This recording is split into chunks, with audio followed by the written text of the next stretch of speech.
하나님 아버지, 예수 그리스도의 이름을 힘입어 하나님 아버지 앞에 예배자로 나오게 하시니 감사합니다. 이것이 얼마나 큰 은혜인지를 기억하게 도와 주시옵소서. 우리 하나님 앞에 예배드리는 이 시간, 이 기회, 이 환경이 우리는 너무나도 자연스럽고 당연하다고 생각하지만 누군가에게는 이 예배드림이 너무나 처절한 대가를 지불해야 되는, 피 흘리기까지 싸워야 되는 상황 가운데 있는 지체들도 있습니다. 하나님, 예배를 소중히 여기는, 그래서 하나님이 정말 기꺼이 받으시고 기쁘게 받으시는 예배가 우리 가운데 회복될 수 있도록 인도하여 주시옵소서. 이 시간도 말씀을 듣습니다. 우리의 눈을 열어 주의 법에 귀한 것을 보게 하시고 귀를 열어 그 음성을 듣게 하여 주시옵소서. 예수님의 이름으로 기도드립니다. 아멘.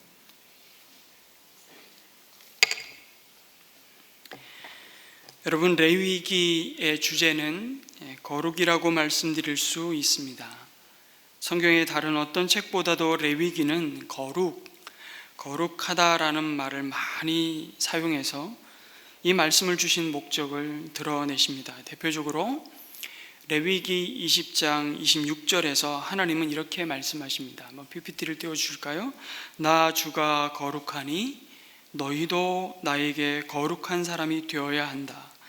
나는 너희를 뭇 백성 가운데서 골라서 나의 백성이 되게 하였다. 이렇게 말씀하십니다. 그런데 이 거룩이라는 주제를 지금은 우리가 전혀 지키지 않는 제사법과 여러 절기와 정결과 성결에 관한 규범을 통해서 하나님이 지금 가르치고 있습니다. 그 가르침을 통해서 하나님의 백성이 어떻게 이 세상에서 구별된 자들로 살아야 되는지를 드러내십니다. 그래서 우리는 참 레위기 말씀이 생소하고 어렵다는 생각을 하게 됩니다. 그러나 먼저 우리가 레위기 말씀에서 붙잡아야 할 복음은 이 레위기에 주어진 제사법을 비롯한 모든 의식법이 요구하는 그 거룩함이 이제 예수 그리스도의 십자가에서 모두 완성되고 최종적으로 성취되었다는 사실입니다. 이제 우리는 그리스도 예수 안에서 짐승의 피를 가지고 하나님께 나아가야만 하는 제사가 아니라 예수님의 이름으로 하나님께 예배드립니다. 이제 우리는 구약의 7가지 절기와 안식일을 레위기의 규범을 따라 지키는 자들이 아니라 죽음의 권세를 깨뜨리시고 부활하신 주님을 바라보고 그 날을 기념하여 주일로 지킵니다. 우리는 이 레위기서에 기록된 이 희년과 안식년을 구약의 법대로 지키는 자들이 아니라 그 시간과 문화와 그 환경을 초월해서 그 규범이 담고 있는 그 구별됨을 그리스도 예수 안에서 주시는 복음의 능력으로 오늘도 경험하는 것입니다. 잠시 구약의 상황으로 한번 가보겠습니다. 하나님은 모세의 지도 아래 이스라엘 백성을 애굽의 종살이에서부터 구원하여 내셨습니다. 그리고 종에서 자유자로, 어둠에서 빛으로, 죽음에서 생명으로 불러내신 그 자신의 백성과 성막, 오늘 레위기 1장에는 곧 회막에서 만나 주시겠다고 말씀하십니다. 회막이라는 뜻이 만남이라는 뜻입니다. 그래서 출애굽기 25장부터 40장까지 죄 없으신 하나님이 죄인들 가운데 임재하실 성막을 어떻게 만들어야 되는지를 다 가르쳐 주시고 만들라고 명령하셨습니다. 그리고 온 세상, 온 우주라도 거쳐 삼기에 부족한, 아니 거쳐 삼으실 수 없는 하나님이심에도 하나님은 그 작은 성막 가운데서 하나님의 백성을 만나시겠다고 찾아오셨습니다. 그리고 성막 가운데서 말씀하셨습니다.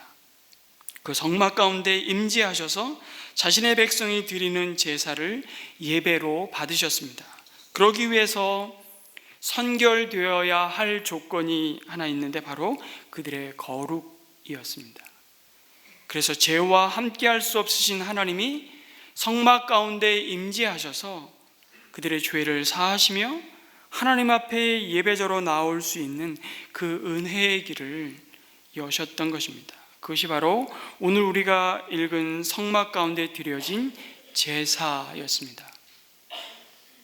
인간의 가장 비참한 문제는 바로 이 죄가 가져온 사망이기 때문에 그 죄를 해결함 받지 않고는 그 어떤 인생도 참 만족과 기쁨과 감사를 누릴 수 없기 때문에 하나님은 이 제사를 통해서 성막 가운데 그들을 만나 주셨습니다.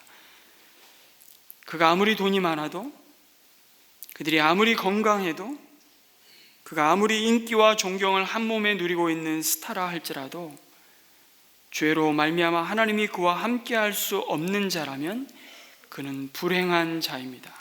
그래서 지난주에 말씀드렸던 우리 시편 73편 혹시 기억하십니까? 그 결론의 말씀이 뭡니까? 28절에 이렇게 말씀합니다. 하나님께 가까이 함이 내게 복이라. 내가 주 하나님을 나의 피난처로 삼겠다는 것입니다. 그렇습니다. 하나님께 가까이 나아갈 수 있음이 인생이 누릴 가장 큰 복임을 기억하게 하는 공간이 바로 성막이었습니다. 그리고 그 성막을 중심으로 하나님의 백성의 삶이 하나님의 거룩하심을 어떻게 닮아가며 그들이 온 열방 가운데 하나님의 거룩하심과 영광을 어떻게 드러내야 할 자들로 부름받았는지를 이 성막과 이 제사제도를 통해서 보여주시는 것입니다. 그것이 바로 제사입니다. 그러려면 우리는 아담 이후로 죄 아래 살고 죄가 가져온 그 모든 죽음의 열매와 고통으로부터 용서와 치유와 회복이 필요합니다. 우리가 예배 가운데 하나님 앞에 찬양하며 나아간 이후에 우리가 가장 먼저 하나님 앞에 드리는 기도가 뭡니까? 그래서 참회의 기도를 드리는 것입니다. 하나님으로부터 오는 모든 생명을 단절시키는 이 죄를 해결하지 않고는 그들이 아무리 부유한 나라가 되고 번성하여도 그것은 죄를 더할 뿐이기 때문입니다. 하나님은 그들이 자신과 더불어 먹고 자신과 더불어 대화하며 교제하는 것이야말로 이 세상의 그 어떤 곳보다 가장 복되고 영광스러운 자리임을 그 백성이 알기를 원하셨습니다. 그것을 가르쳐 주시는 제도가 성막을 통해 하나님께 나아가는 제사 제도였습니다. 이스라엘 백성은 5대의 제사로 불리는 이 방식을 통해서 하나님의 은혜를 누렸습니다. 그들이 여전히 길 없는 광야에서 길 되신 하나님의 인도하심을 받았습니다. 이 성막의 제사를 통해 그들의 죄를 용서받았습니다. 그것을 통해 하나님께서 주시는 하늘의 참된 안식과 치유를 경험했습니다. 그들은 제사를 통해 하나님께 나아갈 수 있는 특권을 소유했을 뿐만 아니라 하나님이 주시는 생명과 기쁨을 누렸습니다. 제사는 하나님이 약속하신 하나님의 은혜와 생명을 그들의 삶 가운데 흘러넘치게 하는 가장 중요한 복의 통로였습니다. 그래서 성막은 언제나 이스라엘의 진영 한가운데 위치했습니다. 언제나 그들이 광야의 텐트를 열고 나오면 성막을 바라보고 성막 가운데 임재해 계신 하나님의 영광을 바라보면서 그들이 무엇으로 사는지, 누구로 인해 사는 자들임을 기억하도록 하셨습니다. 그리고 그 중심에는 바로 제사가 있었습니다. 그래서 레위기를 기록하면서 가장 먼저 하나님과 그 백성 사이의 언약, 다시 말해 나는 너희의 창조자요 너희는 내 백성이 되었음을 확인하고 그 관계를 세워가는 가장 중요한 삶이 바로 제사임을 그들에게 말씀하시는 것입니다. 다시 말씀드리지만 레위기가 이해하기가 어렵다고들 합니다. 참 공감이 갑니다. 성경을 쭉 통독하다가 다 여기서 포기하시고 다시 창세기로 돌아가십니다.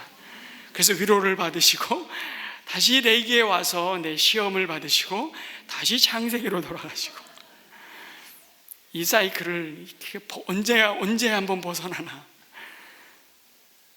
성경을 많이 읽은 것 같긴 한데 성경 전체를 몇 번 통독했습니까? 물어보면 자신이 없으세요. 제사의 까다로운 규범들이 더 이상 우리에게 무슨 교훈과 의미를 주는지를 굳이 몰라도 우리가 하나님이 약속하신 이 땅의 순례의 길을 가는데 그리 문제될 것도 없어 보이고요, 그것을 꼭 알아야만 우리의 믿음과 삶이 더욱 복될 것이라는 기대도 별로 없어 보입니다. 그리고 그 복잡한 제사의 조항들이 우리가 이 땅을 그리스도인으로 살아가는데 어떤 유익과 교훈을 주는 것인지를 좀처럼 이렇게 연결하여 생각하기가 쉽지 않기 때문이죠. 그래서 레위기서를 읽을 때는요, 여러분 히브리서를 같이 읽으면 더욱 좋습니다. 그런데 신약의 히브리서, 이게 레위기서와 다를 바 없는 만만치 않은 어려운 본문입니다. 그럼에도 우리는 레위기를 통해서요, 이 제사와 거룩한 백성이 구별하여 지켰던 그 많은 절기와 정결법과 안식년과 희년의 규범 가운데 하나님인 내 백성이 어떻게 이 세상의 사람들과 구별된 길을 갈 수 있는지에 대한 이 가르침을 십자가에서 이루신 구원의 빛 가운데 더욱 생생하게 변할 수 없는 원리로 말씀하고 있음을 경험하게 됩니다. 그래서 우리가 오늘 묵상하는 제사 제도를 통해서요, 우리가 하나님께 나아갈 때 우리가 붙잡아야 할 예배자로서의 합당한 태도가 무엇인지, 그 예배자의 중심을 다시 한번 깊이 상고하는 은혜가 있기를 소망합니다. 하나님은 기본적으로 5가지 제사를 드리라고 이스라엘 백성에게 말씀하셨습니다. 5가지 제사 한번 떠올려 볼까요? 번제, 소제, 화목제, 속죄제, 속건죄. 많지도 않아요. 5가지 제사밖에 없어요. 그리고 제사에 드리는 제물을 드리는 방법에 따라서 다 태워서 드린다 해서 또 번제, 혹은 흔들어서 드린다 요제, 이거 올려서 드린다 해서 거제, 이런 방법들이 또 있습니다. 이건 방법을 따라 좀 구분하는 제사의 법이죠. 어쨌든 모든 제사마다 드리는 방식과 제물의 선택과 그리고 언제, 왜 그런 제사를 드려야 하는지가 조금씩 달랐습니다. 그런데 5가지 제사를 크게 2부류로 나누어 보면 번제, 소제, 화목제는 일반 제사입니다. 무슨 말이냐면 제사를 드리는 목적이 특별히 명시되어 있지 않습니다. 번제의 경우는 매일 아침 저녁으로 드려졌습니다. 그래서 상번제라고 불렀고요, 소제와 화목제를 드릴 때 보통 번제와 함께 드렸음을 보게 됩니다. 화목제는 이스라엘 백성이 감사와 혹은 하나님 앞에 어떤 약속을 드리는 서원과 자원하는 마음을 담아 드렸습니다. 그리고 이 3가지 제사는 제물을 불에 태워서 그 향기로운 냄새로 하나님을 기쁘시게 하는 제사였습니다. 하나님께 드려지는 제물에 대한 처리에 있어서도 서로 차이가 있었습니다. 번제의 경우에는 제물을 가져온 봉헌자가 제사장이나 이스라엘 백성 그 누구도 그 제물의 일부분을 취할 수가 없었습니다. 전부 모두 불에 태워졌습니다. 반면에 소제는 제물의 일부를 태워서 향기로운 냄새로 드렸고요, 놀랍게 화목제의 경우는 제사와 관련된 모든 자들에게, 심지어 제물을 드린 봉헌자의 이웃들과도 화목제로 드려진 제물의 일부분을 다 함께 먹었습니다. 하나님이 베푸신 은혜와 기쁨을 나누고 그 제물을 함께 먹음으로 축제로 제사가 드려졌습니다.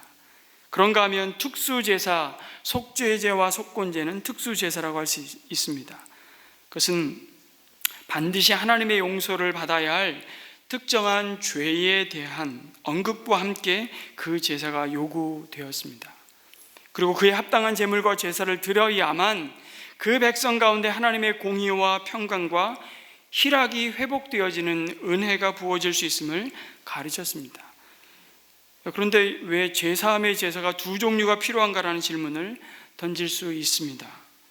그것은 1차적으로 우리의 죄가 하나님과의 관계를 심각하게 훼손하는 부분도 있지만, 더 나아가 하나님 앞에서의 범죄가 이웃과의 관계를 훼손하는 경우와 맞물려 있기 때문입니다. 그래서 속죄제는 죄를 어떤 형상과 이미지로 언급하시냐면, 죄는 오염되고 얼룩진 상태, 그리고 더러운 때와 같은 것으로 형상화했습니다.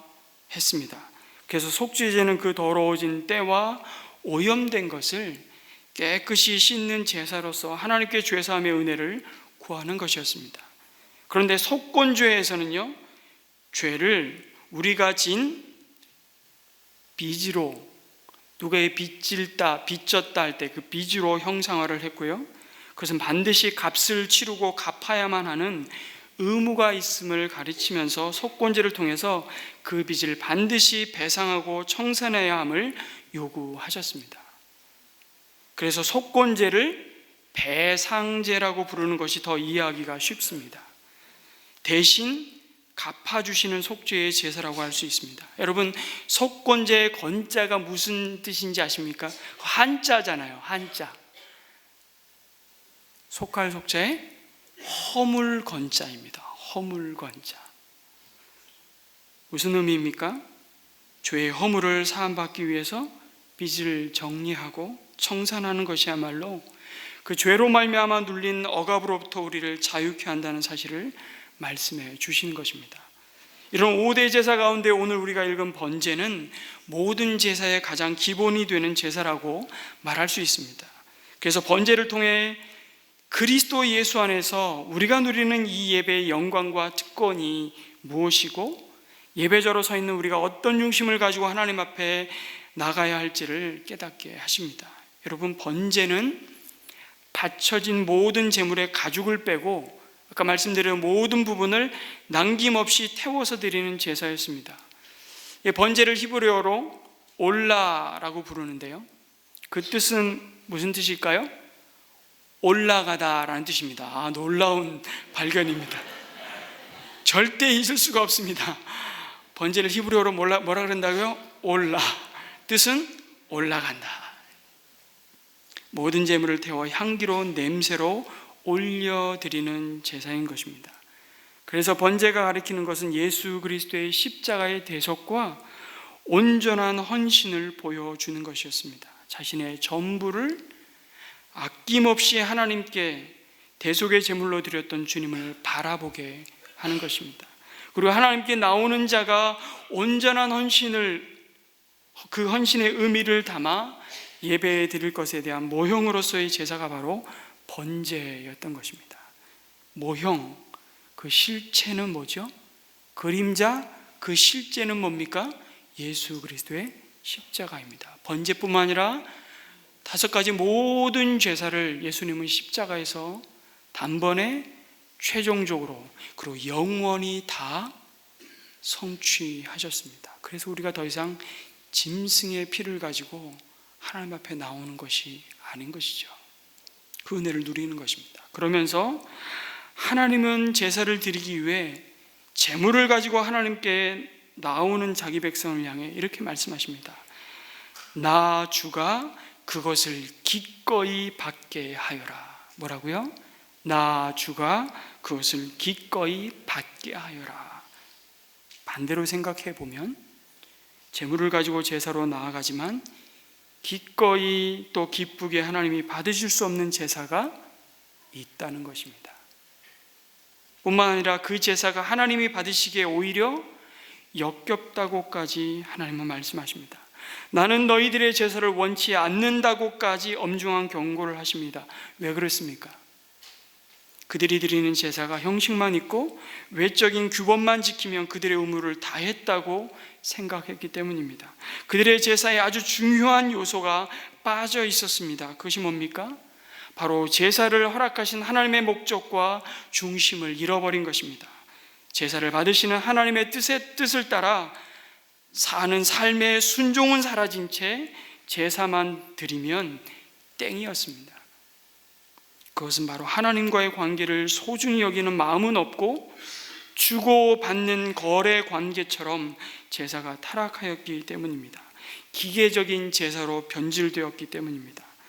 나는 하나님이 바치라고 명령하신 제물을 바쳤기 때문에 이제 나는 죄가 다 해결되었다고 자동으로 생각하는 것입니다. 여러분, 하나님은 우리가 드리는 예배에 대해서도 동일한 경고를 주십니다. 우리가 예수님의 대속으로 말미암아 이 시간, 이 공간에서 예배자로 나올 수 있는 자격은 부여받았지만 오히려 그 예배가 전혀 우리 자신을 드려야 하는 헌신을 담고 있지 않다면 그 예배는 오히려 우리의 믿음과 삶을 외식하는 자로 만든다고 경고하십니다. 형식적인 예배, 하나님을 만나지 못하는 예배가 오히려 우리의 신앙을 더욱 피폐하게 만든다는 것입니다. 바리새인들처럼 늘 예배하지만 하나님과 관계없는 종교인으로 전락했던 것처럼 말입니다. 마태복음 23장 23절에서 그 모습을 예수님은 아주 날카롭게 지적하십니다. 같이 한번 볼까요? 율법 학자들과 바리새파 사람들아, 위선자들아, 너희에게 화가 있다. 너희는 박하와 회향과 근체의 11조를 드리면서 정의와 자비와 신의와 같은 율법의 더 중요한 요소들은 버렸다. 그런 것들도 반드시 했어야 하지만 이것들도 소홀히 하지 말았어야 했다. 이렇게 책망하시는 하나님의 음성을 듣는 것입니다. 그렇다면 하나님이 기꺼이 받으시는 제사는 무엇이었습니까? 번제를 주의 깊게 보시면 가장 먼저 제물에 대한 언급을 하시면서 소로 번제를 드릴 경우에 흠 없는 수컷을 골라서 바치라고 하십니다. 제물을 구별하라는 것입니다. 왜 번제는 수컷소만 드려야 했습니까? 그것은 번제가 온전한 헌신을 드리는 그 의미를 담고 있기 때문입니다. 수컷소가 모든 제물로 사용되는 제사에서 가장 값지고 대표성을 가지고 있었습니다. 그래서 번제는 이 제물을 드림으로 내가 소유한 몸과 물질과 시간과 재능과 이 땅에서 누리는 모든 생명이 내 것이 아니고 주님의 것임을 고백하는 것입니다. 제사에 있어서 번제는 가장 중요하면서도 기본적인 예배자의 중심을 보시는 제사였습니다. 가장 값진 것으로 드리라는 것입니다. 이것은 여러분 단순히 가장 값비싼 제물을 준비하라는 말이 아닙니다. 그렇다면 제사는 이미 누군가에게는 하나님께 나아갈 수 없는 차별이 될 것입니다. 소를 바치라고 명령하시는 하나님께 너무 야속한 마음이 들 것입니다. 난 지금 당장 입에 풀칠하기도 버거운데 무슨 수소를 바치라고 하나, 이게 말이 되는가 말이다. 우리 입에서 원망과 불평부터 나올지도 모릅니다. 뭐를 좀 주시고서 요구를 하시든지 하시지 내 손에 쥐뿔 가진 것도 없는데 이런 것을 바치라고 하시나, 우리는 예배를 생각하며 우리의 마음이 오히려 상처를 받을지 모릅니다.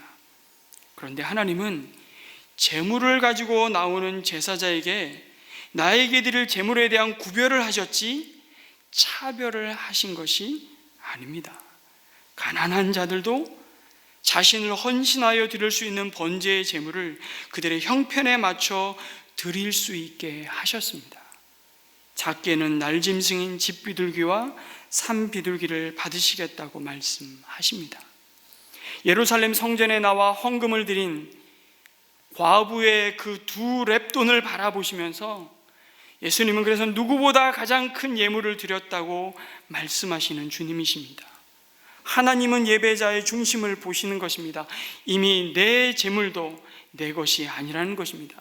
내 시간도 내 것이 아니라는 고백입니다. 내 재능도 내 것이 아니라는 것입니다. 내 생명도 내 것이 아니라는 고백을 드리는 것입니다. 그 고백을 번제로 드리면서 굉장히 중요한 의식을 한 가지 행하고 있습니다. 제물을 가지고 나온 제사자가 굉장히 중요한 의식을 하나를 하죠. 그게 뭡니까? 제물로 바치는 짐승의 머리에 봉헌자가 안수를 하는 것입니다. 여러분, 수소를 가지고 왔어요. 회막문 앞에 제단과 사이에 소를 세워놓고 봉헌자가 머리에 손 한번 터치하고 끝나는 게 아닙니다. 여기 안수했다는 건 자기의 온 몸무게를 실어서 그 소의 머리에, 양의 머리에 그 몸의 중심을 실어서 눌렀다는 거예요. 그 안수가 갖는 의미가 무엇이었습니까? 두 가지 의미가 있습니다. 하나는 그 번제로 바쳐지는 그 짐승이 곧 나라는 동일시의 의미입니다. 다시 말하면 죽어서 태워져서 죄의 값을 지불해야 할 것은 짐승이 아니라 사실은 내 자신임을 인정하는 것입니다. 그래서 동물을 희생제물로 드리지만 그것은 곧 나 자신을 제물로 드리는 것과 같은 의미를 담고 있는 것입니다. 그리고 동시에 내 죄가 나에게서 제물의 짐승으로 전가되고 마찬가지로 그 피로 말미암아 속죄의 은혜가 의로서 나에게 전가되는 것을 믿음으로 받아들이는 것이었습니다.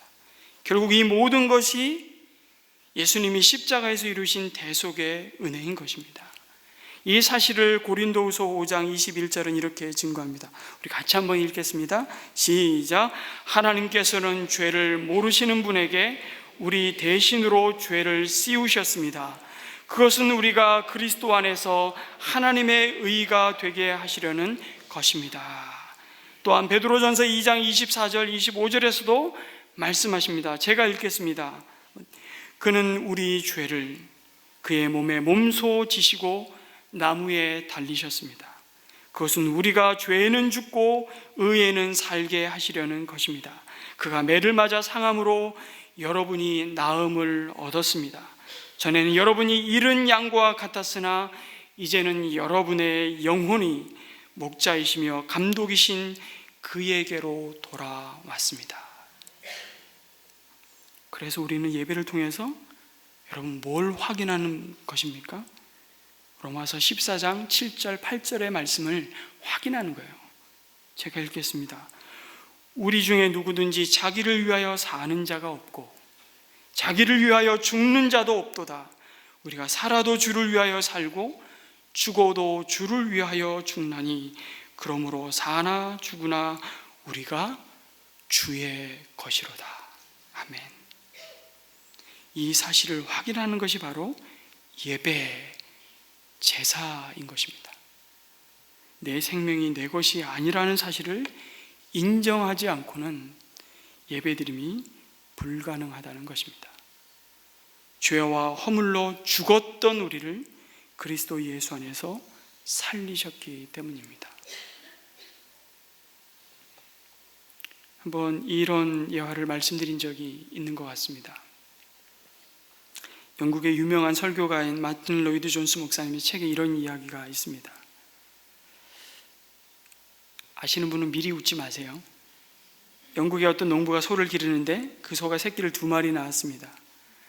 농부는 송아지가 태어난 것이 너무너무 기뻐서 자기도 모르게 할렐루야를 외쳤습니다. 그는 송아지 새끼 2마리를 낳은 것이 너무 감사해서 당장 부인에게 달려가 이렇게 말했습니다. 여보, 송아지 새끼가 2마리야, 2마리. 하나님은 주님의 것으로 하고 주께 드립시다. 그의 아내도 아멘으로 동의했습니다. 그러나 안타깝게도 얼마 후에 송아지 새끼 1마리가 비실비실 앓더니 죽었습니다. 죽은 송아지를 보니 이 농부는 울상이 되어 방 안에 있는 자기 부인에게 달려와 이렇게 말했습니다. 여보, 큰일 났어. 큰일 났다고. 주님의 송아지가 죽었어. 주님의 송아지가, 죽게 드릴 송아지가 죽었단 말이야. 정말 주님의 송아지가 죽었을까요? 아니, 자기 송아지가 죽었던 것은 아닐까요? 정말 주님이 원하시는 것은 50% 헌신이 아니라 100% 헌신을 원하시는 것인데 말입니다. 여러분, 흠 있는 예배의 마음이 어떤 마음일까요? 그건 하나님 앞에 나누어진 마음입니다. 나누어진 마음. 여전히 내 생명은 내 것이라고 주장하고 싶고 내 시간, 내 물질, 내 재능, 그것은 여전히 내 것이라고 내가 쓰고 싶은 대로, 내가 원하는 대로, 내가 가고 싶은 대로, 내가 하고 싶은 대로 살고 싶은 이 나누어진 마음이 하나님 앞에 온전한 번제로 드려지지 않는 한 하나님은 그 예배를 흠없는 제물로 받지 않겠다, 이렇게 말씀하시는 겁니다. 여러분, 번제에 드릴 제물을 구별하라는 명령은 그 드려지는 제물을 통해 하나님이 가장 존귀한 분이심을, 하나님이 우리의 제사와 예배를 받으시기에 가장 합당한 분이심을 인정할 때 하나님은 그 예배를 기꺼이 그리고 기쁘게 받으신다는 말씀입니다. 여러분, 온 우주의 주인이신 하나님이 뭐가 아쉬워서 이왕이면 암컷 말고 수컷 가져와라, 이왕 나에게 바칠 거면 좀 제대로 값나가는 것을 바치라고 하겠습니까? 우리 눈에 보기에 더 좋은 거 바친다고 하나님이 더 배부르시겠습니까? 그렇게 재물을 구별하시는 이유가 뭡니까? 그렇게 예배를 드리는 우리의 준비를 내가 따지겠다고 말씀하시는 이유가 뭡니까? 사실은 하나님을 위해서가 아닙니다. 우리 자신을 위해서입니다. 그렇게 마음을 다하여 하나님 앞에 나아가고자 할 때 이미 우리는 하나님의 임재와 은혜를 누리는 것입니다. 그 준비하는 과정 속에 나의 나된 것과 하나님의 하나님 되심을 알고 그 앞에 경외함으로 서는 것입니다. 이미 하나님이 더 이상 되갚을 수 없는 예수님의 핏값을 지불하시고 우리를 자신의 소유로 삼으셨음을 기억할 때 우리가 가장 값진 것으로 드린다는 것은 사실 하나님을 위한 것이 아니라 우리를 위한 명령입니다. 우리가 하나님을 예배하는 자로 부름받은 것이 얼마나 존귀한 특권이요 은혜라는 사실을 그렇게 최고의 예물로 준비하면서 확인하라는 것입니다. 여러분, 지난주에 우리 이집트의 쓰레기 마을로 불리는 모카탐 동굴교회에서 예배드리는 장면을 잠시 영상으로 봤습니다. 여러분, 영상 보면서 이런 생각 혹시 안 해보셨습니까? 앞에 예배자로 서 있는 자들의 옷을 보니까 너무 깨끗하고 너무 하얀 거예요. 이 사람들이 쓰레기 마을에 사는 사람들 맞나? 저는 정말 영상 보면서 딱 그 생각을 했거든요. 근데 제가 이후에 알게 됐어요. 그 사람들이 일주일의 삶 동안은 정말 누더기 같은 옷을 입고 정말 지저분한 냄새나는 옷을 입는답니다. 그러나 주일날 입고 가기 위해서 가장 깨끗한 그리고 가장 소중한 옷을 준비해서 주일 예배 드리기 위해서 그 옷을, 그 흰 옷을 입고 나온다는 거예요.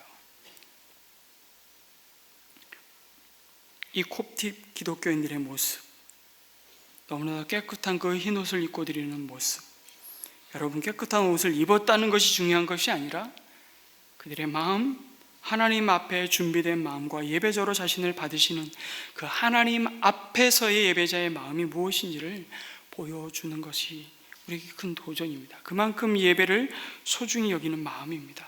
예배 드릴 수 있음이 그들에게는 얼마나 큰 은혜인지를, 기쁨인지를 몸으로 고백하고 있는 것입니다.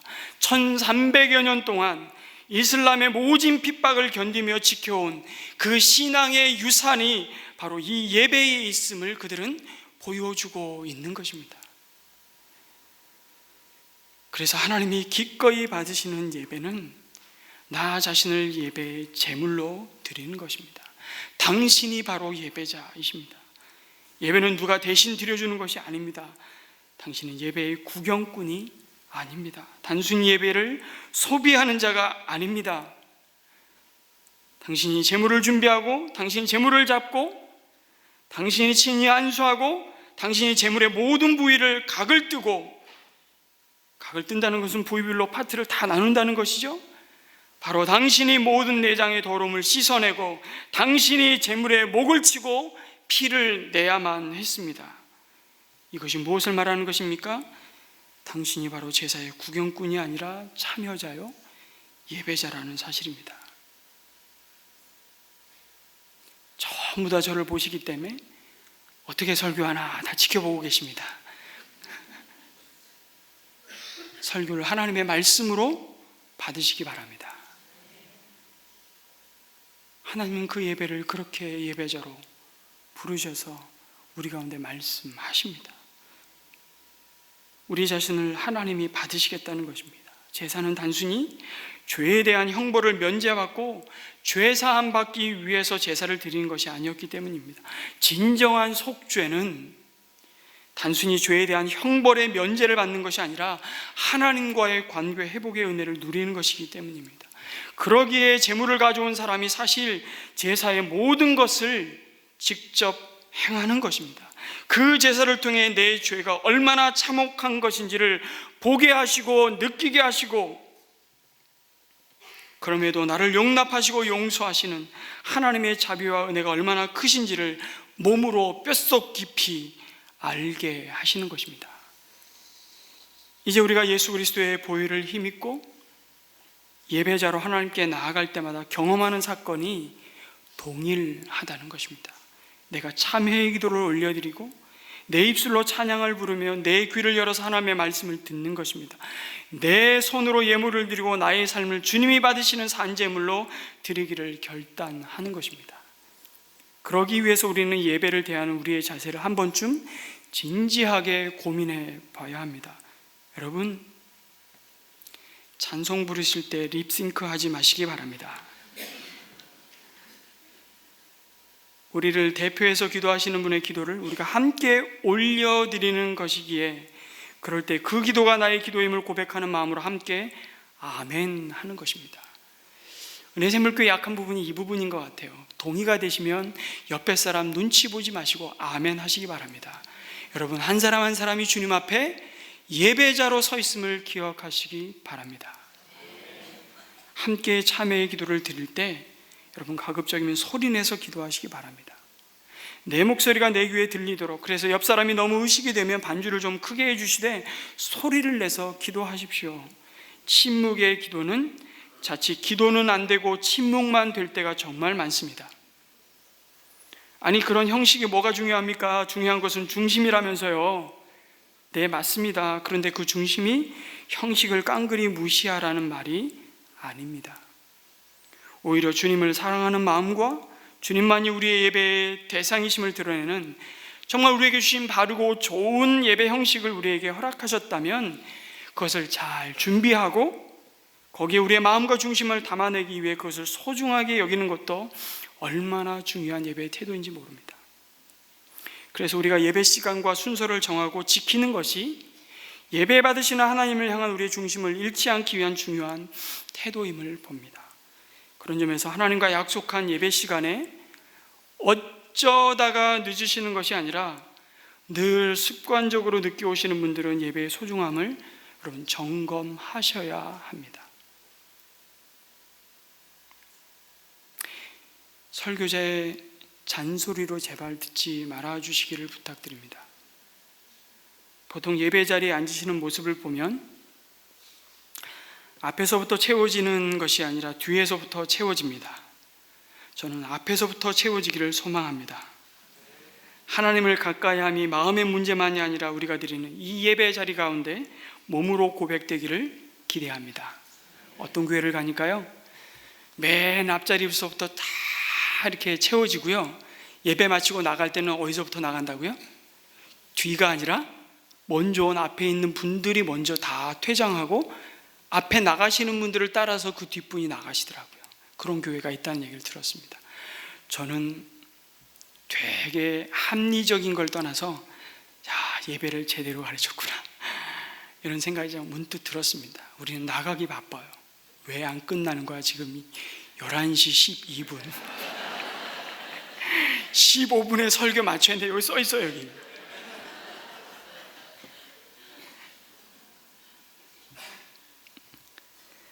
예배에서 은혜를 받느냐 못 받느냐 하는 것은 예배 자체에도 달려 있지만 정말 더 크게는요, 예배드리는 본인에게 달렸습니다. 은혜를 받는데도 은혜를 못 받는 사람이 있고요, 남들이 별로 은혜를 받지 못하는 예배에서 정말 크게 하나님의 만지심과 은혜를 경험하는 사람들이 있는 것을 보면 알 수 있습니다.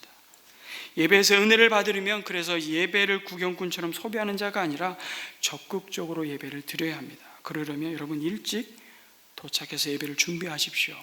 물론 우리가 예배를 마치고 나가고 들어오는 이 환경에 대한 애로사항들이 있다는 거 저 여러분 잘 알고 있습니다. 그럼에도 와서 기다리는 것과 예배가 시작되었는데 조급한 마음으로 허겁지겁 도착해서 예배드리는 것은 은혜의 큰 차이가 있습니다. 여러분, 오늘이 어린이 주일입니다만 부모인 우리가 자녀들에게 줄 수 있는 선물이 많지만 여러분, 부모인 내가 이 예배를 얼마나 소중히 여기는지를 몸으로 보여주시는 것보다 더 귀한 선물은 없습니다. 부모가 예배자로 서고 예배자로 사는 그 삶의 모습은 자녀들 또한 자신의 삶을 하나님 앞에 예배자로 사는 자임을 결코 잊지 않도록 붙드는 가장 복된 선물이 될 것입니다. 제가 이런 경험을 했었습니다. 어느 가정이 전화를 했더니요, 아이가 전화를 받았습니다. 엄마 계시니? 엄마 좀 바꿔줄래? 그럼 아이들이 보통 어떤 반응을 보입니까? 수화기에 다 그 소리가 들림에도 불구하고, 엄마! 목사님 전화 왔어! 빨리 와! 이런 목소리를 종종 듣습니다. 근데 제가 놀라운 경험을 한번 했습니다. 아마 이런 경험한 분들이 목사님들도 계신지 모르겠어요. 우리 엄마 지금 기도 중이세요. 굉장히 충격 먹었습니다. 제가 충격. 아이들은 그렇게 반응 안 해요. 아랑곳하지 않고 엄마 부르지. 제가 뭘 충격받은 줄 아세요? 이 엄마는 예배자로 사는 삶을 자식에게 몸으로 보여주고 확인하고, 그거는 내 삶의 우선순위에서 양보할 수 없는 것이구나 라는 것을 이미 보여준 거예요. 기도와 장소와 그 시간을 구별하고 있다는 것입니다. 그 삶의 자리에서 하나님과 독대하는 그 씨름을 포기하지 않는 그 믿음의 고백, 자식에게 준 가장 큰 유산이요 선물일 것입니다. 중요한 것은 그 모든 예배의 행위가 주 앞에서 이루어진다는 마음을 잃지 않는 것입니다. 그래서 하나님이 기꺼이 받으시는 예배는 주 앞에서 예배하는 것입니다. 하나님이 기꺼이 받으시는 예배는 예배의 대상이 누구인지를 분명히 아는 믿음으로 드려지는 예배입니다. 그래서 의식하지 않는 거예요. 눈치 보지 않는 겁니다. 여러분, 아멘 하고 싶으면 아멘 하세요. 전 이거 좀 해보겠으면 좋겠어요. 저희 교회는 제가 순복음교회에서 한번 말씀을 전한 적이 있습니다. 어째서 순복음교회에서 저를 초청했는지 모르겠어요. 정말 은혜가 되더라고요. 농담을 해도 아멘이에요. 농담을 해도. 그러면 안 되겠지만 정말 얼마나 마음이 뜨거운지 몰라요. 제가 여의도 순복음교회 일부러 찾아가서 예배를 한번 드렸습니다. 제일 은혜롭더라고요. 그 예배가 간절히 하나님이 주실 은혜를 사모하고 나아가는데요, 정말 은혜로 충만하고 얼마나 기쁨과 감사가 있는지 몰랐습니다. 오늘 2절에서 뭐라고 얘기하죠? 나 주에게 제물을 바치는 사람. 3절 나 주가 그것을 기꺼이 받게 하여라. 5절 거기 주 앞에서, 9절 그 향기로 나 주를 기쁘게 하는 제사를 받으시는 분은 누구라고요? 다 하나님이십니다. 아니, 그거 당연한 것 아닌가요? 네, 우리는 그렇게 말할 수 있습니다. 그런데 너무 당연해서 우리는 그것을 무시합니다. 이것이 예배의 타락입니다. 그리고 점점 예배는 나의 지루함을 달래고 나의 만족과 유익과 필요를 채우기 위한 수단으로 전락하는 것입니다. 여러분, 당신은 복받기 위해 예배하시나요? 아니면 이미 받은 복을 감사함으로 예배하시나요? 여러분은 하나님을 기쁘시게 하기 위해 하나님께 예배드리나요? 아니면 나의 기쁨을 위해, 나를 위해 예배하고 있나요? 하나님은 우리가 드리는 예배의 동기를 살피라고 말씀하십니다. 여러분, 우리가 주 앞에 서는 것이 예배입니다. 그리고 우리가 주 앞에서 사는 것이 예배임을 기억하시기 바랍니다. 우리가 어느 곳에 있든지 무엇을 하든지 그 모든 상황 속에 임재해 계신 하나님을 의식하며 사는 것, 그것이 하나님이 기꺼이 받으시는 참된 예배입니다. 이번 한 주간도 예배와 다음 주일에 드려질 예배 사이에 우리의 삶을 예배로 드리는 그런 은혜를 누리시기를 주님의 이름으로 축복합니다. 아멘.